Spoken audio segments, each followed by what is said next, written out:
नमस्कार संस्कृताय मित्रों, कैसे हैं आप। विश्वास है कि आप लोग स्वस्थ होंगे, मस्त होंगे और अपनी परीक्षाओं की तैयारियों में लगे हुए होंगे और प्रत्येक ग्रंथों का अध्ययन कर चुके होंगे या कर रहे होंगे। आज हम लोग नीति शतकम जो भर्तृहरि की रचना है, नीति शतकम के श्लोक नंबर 6 का आज इस वीडियो में हम लोग अध्ययन करने वाले हैं।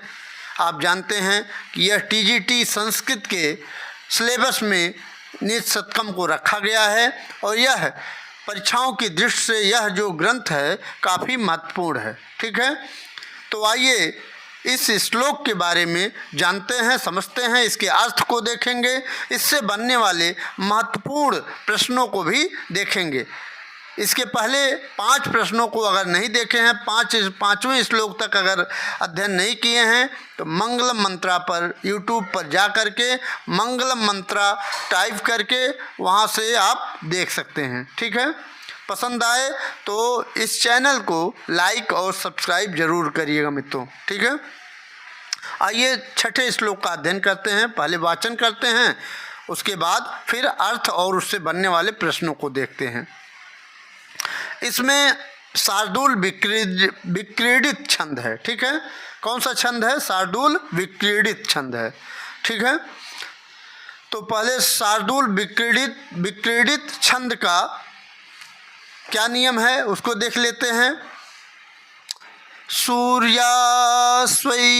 सजास्तता सगुर्वः शार्दूल विक्रीडितम्। 12 अश्व हैं और 12 सूर्य हैं और 7 अश्व हैं, तो 12वें अक्षर और 7वें अक्षर पर यति लगती है शार्दूल विक्रीडित छंद पर। ठीक है, तो आइए इस श्लोक का वाचन करते हैं, उसके बाद अर्थ और उससे बनने वाले प्रश्नों को देखते हैं।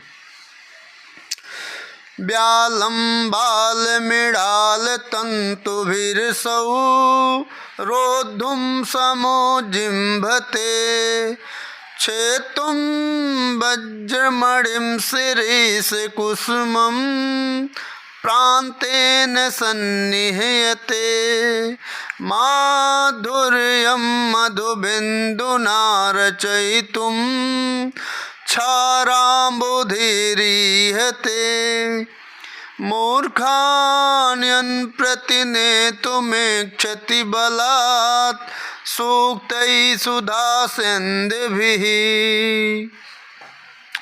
ये वाचन रहा। वाचन हो करने के बाद हम लोग आइए इसके अर्थ को देख लेते हैं। तो इसमें यहाँ से शुरू है, एक मिनट मित्रों। भर्तृहरि कहते हैं कि यह मतलब जो, यह मीन्स जो मूर्खों को, यह मतलब जो मूर्खों को क्या, मूर्खों को बलात् जबरदस्ती, यह मूर्खान जो मूर्खों को बलात् जबरदस्ती सुधा सेंदभी, सुधा अमृत, सुधा मीन्स अमृत और सेंदभी में टपकाने वाली, सुधा अमृत टपकाने वाली सूक्तई सुंदर, सु मीन्स सुंदर, उक्तई मतलब वचनों के द्वारा, जो अमृत टपकाने वाली वचनों, सुंदर वचनों के द्वारा प्रतिनेतुम इच्छति, उनको प्रसन्न करना चाहता है, खुश करना चाहता है।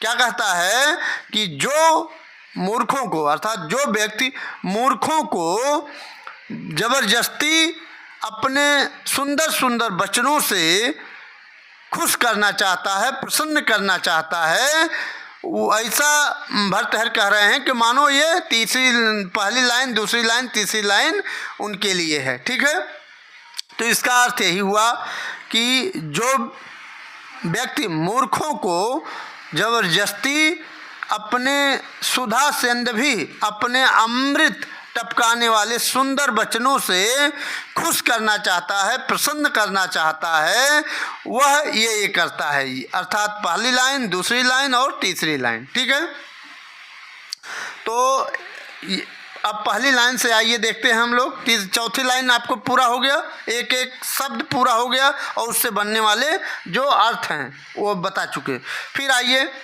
यहाँ कह रहा है कि असौ, असौ मीन्स वह, असौ मीन्स वह जो अपने सुंदर वचनों से मूर्खों को प्रसन्न करना चाहता है, वह असौ मीन्स वह है बाल मृणाल तंतु भी। बाल मृणाल, बाल मतलब कोमल, मृणाल कमलनाल के तंतुओं से, कमलनाल के रेशों से क्या करता है, व्यालम, व्यालम मीन्स यहाँ सर्प नहीं होगा, यहाँ व्यालम मीन्स हाथी। और कैसा हाथी, मदमस्त हाथी को रोद्धुम बांधने का समुज्जिम्बते प्रयास करता है, बांधने का प्रयास करता है या बांधना चाहता है। ठीक, समुज्जिम्बते चाहने के अर्थ में होता है। ठीक है, तो जिस तरह से इस हाथी को, हाथी कैसी है, व्यालम, व्यालम है, बहुत गुस्सैल हाथी है, दुष्ट हाथी है। ठीक है, दुष्ट हाथी को जिस तरह से कोमल कमल के तंतुओं से नहीं बांधा जा सकता है, उसी तरह से मूर्खों को, क्या, मूर्खों को सुंदर सुंदर वचनों से अपने बस में नहीं किया जा सकता है, उनको समझाया नहीं जा सकता है। ठीक, फिर आता है, फिर कह रहा है यहाँ, फिर कह रहे हैं कि शिरीष कुसुम प्रांतेन, शिरीष के, कुसुम मतलब फूलों, शिरीष के, शिरीष एक फूल होता है। ठीक है, शिरीष पुष्प के प्रांतेन डंठल से, प्रांतेन मतलब अगला भाग, जो शिरीष का फूल है उसका अगले भाग से अर्थात नोक से क्या करना चाहता, वज्रमणि, वज्रमणि के समान या वज्रमणि, वज्रमणि जैसे बहुत कठोर होता है, तो वज्रमणि हीरा, हीरा को क्या करना चाहता है, छेतुम, छेदना चाहता है। किससे छेदना चाहता है, शिरीष कुसुम, शिरीष कुसुम जानते हैं, शिरीष का जो फूल पुष्प होता है वो बहुत ही कोमल होता है, तो वह छूने मात्र से ही उसका डंठल क्या होता है, टूट जाता है। तो वही बता रहा है कि शिरीष कुसुम, शिरीष के फूलों के प्रांतेन अग्रभाग से वज्रमणि को छेदना सन्निहते चाहता है। ठीक है, तो जिस तरह से वज्रमणि को शिरीष के फूलों से छेदन नहीं किया जा सकता, उसी तरह से मूर्खों को सुंदर सुंदर सूक्ते अच्छी वचनों से उनको समझाया नहीं जा सकता। ठीक है, ऊपर तीनों इसी चौथे लाइन से जोड़ दीजिएगा। ठीक है, छेतुम, छेतुम मतलब छेदना, या छेतुम हो गया या भेदतुम हो गया, भेदन करना या छेदना एक ही बात है। ठीक है, तो वज्रमणि का छेदन तो हो सकता है, वज्र में हीरे का छेद उसको छेदा जा सकता है, लेकिन कम से कम शिरीष कुसुम से तो नहीं छेदा जा सकता, क्योंकि शिरीष कुसुम बहुत ही कोमल होता है। ठीक है, वो छूने मात्र से ही उसका डंठल टूट जाता है, खंड हो जाता है। ठीक है, फिर आता है यहाँ, फिर तीसरी लाइन देख लीजिए, तीसरी लाइन और भी मज़ेदार है। मधु बिंदुना, यहाँ मधु बिंदुना, मधु की एक बूंद, मधु की एक बूंद, मधु की एक बूंद, और क्या करना चाहता है, मत की छारा अम्बुधे, छारा अम्बुधे, छारा अम्बुधे अम्बुधे मतलब क्या होता है, समुद्र, और छारा, छारे समुद्र को, छारे समुद्र को एक बूंद, किससे, एक बूंद माधुर, एक बूंद मधु से, यहाँ मधु बिंदुना, एक बूंद, बिंदुना एक बूंद, और मधु शहद, ठीक है। जिस तरह से क्षारा अम्बुधे है, तो जिस तरह से क्षारे समुद्र को एक बूंद मधु से मीठा, माधुर्यम मीठा नहीं किया जा सकता, मीठा करने का प्रयास जो कर रहा है, जिस तरह से एक बूंद मधु से क्षारे समुद्र को मीठा नहीं किया जा सकता है, उसी तरह से मूर्ख व्यक्ति को सुंदर सुंदर वचनों से समझाया नहीं जा सकता। ठीक, यहाँ इसका अर्थ तीसरी लाइन का फिर से देख लीजिए। मधु बिंदुना, एक बूंद मधु के द्वारा क्षाराम्बुधे, समुद्र के जो समुद्र कैसा होता है, खारा होता है, ठीक है। जिस तरह से खारे समुद्र को एक बूंद से मीठा करना चाहता है, इहते मैंने चाहता है, तो जिस तरह से एक बूंद, चूँकि जानते हैं खारा समुद्र तो वो मीठा हो नहीं सकता, एक बूंद से मीठा हो सकता है अगर हजारों हजार कई वर्ष उसमें डाला जाए, मीठी जो भी व्यवस्थाएं हैं, चीनी आदि जो भी व्यवस्थाएं हैं, तो हो सकता है एकाध कोना मीठा हो जाए, कई वर्ष उसमें अगर डाला जाए, लेकिन यह असंभव है, ठीक है। जिस तरह से खारे समुद्र को मीठा एक बूंद मधु से मीठा नहीं किया जा सकता है, उसी तरह से मूर्खों को सूक्तई, सुंदर सुधा सेंधभी, सुंदर सुंदर मधु टपकाने वाली सुंदर सुंदर वचनों से प्रतिनेतुम इच्छति, खुश नहीं किया जा सकता, प्रसन्न नहीं किया जा सकता, समझाया नहीं जा सकता, ठीक है। तो ये चारों लाइन आपको समझ में आ गई होगी, ठीक है। रोधुम बांधना चाहता, ठीक है, अर्थ भी देख लीजिए ऐसे, ठीक है। व्यालम मदमस्त हाथी, ठीक है, मदमस्त हाथी, ठीक है। बाल मिड़ाल, मिड़ाल मीन्स होता है कमल, कमल नाल, और बाल मतलब कोमल, ठीक है। छेदुम मतलब छेदना। वज्रमणि, वज्रमणि कठोर होती है, तो वज्रमणि को वह शिरीष के फूलों से छेदन करना सन्निहित चाहता है, ठीक है। माधुर्यम मीठा करना चाहता है, किससे, मधुबिंदुना, मधु की एक बूंद से।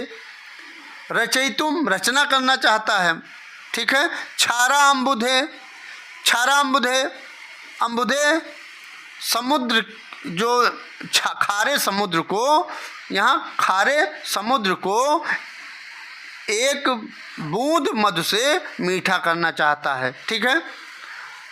यम, जिससे, जो मूर्खों को बलात्, जबरदस्ती, सुधा सेंधभी, अपने सुंदर सुंदर अमृत टपकाने वाली सूक्त सुंदर सुंदर वचनों से प्रतिनेतुम इच्छति, खुश नहीं किया जा सकता है, प्रसन्न नहीं किया जा सकता है, उनको समझाया नहीं जा सकता है, उसी तरह से ये सब भी काम असंभव है, ठीक। ऊपर जो भी तीन लाइनों में कहा गया है, ठीक है। आइए इससे और शब्दों को देखते हैं। तो यहाँ जो बाल मिड़ाल तंतुभी है, बाल मिड़ाल तंतुभी, ये तृतीया का बहुवचन है, ये क्या है, तृतीया का बहुवचन है। फिर यहाँ है श्रीष कुसुम प्रांतेन, श्रीष कुसुम प्रांतेन, दूसरे लाइन में आ जाइए। श्रीष कुसुम प्रांतेन तृतीया का एक वचन है, तृतीया एक वचन। मधुबिंदुना, तीसरे लाइन में आ जाइए, मधुबिंदुना है, तो मधुबिंदुना तृतीया का एक वचन है, तृतीया का एक वचन है। सूक्तई यहाँ है, सूक्तई सुधा सेंधभी, ये तृतीया का बहुवचन है, ये समझ गए। पूछ सकता है कि सूक्तई सुधा सेंधभी में कौन सा वचन है, तो तृतीया का एक वचन है, ठीक, बहुवचन है, ठीक। प्रांतेन, डंठल से, यहाँ है प्रांतेन, डंठल होता है, ठीक है। छेदतुम में बता ही चुके, छेदना। इसमें निदर्शना अलंकार है और शार्दूल विक्रीडित छंद है। 12 और 7 पर यत लगती है, 12वें अक्षर और 7वें अक्षर पर यत लगती है। छारा अम्बुधे है। छारा अम्बुधे में कौन सा समास से पूछ सकता है? तो षष्ठी तत्पुरुष, षष्ठी का एक वचन है ये, ठीक है। समास नहीं, षष्ठी का एक वचन, विभक्ति पूछ सकता है। छारा अम्बुधे में षष्ठी का एक वचन है। अम्बुधि, अम्बुधि मतलब क्या होता है? अम्बुधि मतलब होता है समुद्र, ठीक है। वज्रमणिम, वज्रमणिम, वज्रम चासो मणि, कर्मधारय समास हो जाएगा। कौन सा समास? कर्मधारय समास। बालम च तत् मृणालम, बालम च तत् मृणालम, कर्मधारय समास हो जाएगा। व्यालम में मतवाला हाथी होता है, दुष्ट हाथी, दुष्ट गज, ठीक। रोद्धुम रोकना या बांधने के अर्थ में होता है, रोद्धुम, ठीक है। वज्रमणिम हीरे को, ठीक है। मधुबिंदुना मधु की एक बूंद या मधु की बूंदों से, ठीक है। मधुना बिंदु षष्ठी तत्पुरुष हो जाएगा। छारा अम्बुधे है, खारे समुद्र के, ठीक है। तो माधुर्यम मतलब मिठास होता है, यहाँ माधुर्यम तीसरे लाइन में है ना, माधुर्यम में मिठास होता है, ठीक है। तो ये सब रहा प्रतिनेतुम, बहलाने या मनोरंजन करने के लिए, ठीक है, या खुश करना या पसंद करना, कुछ भी अर्थ इसको रख सकते हैं, ठीक है।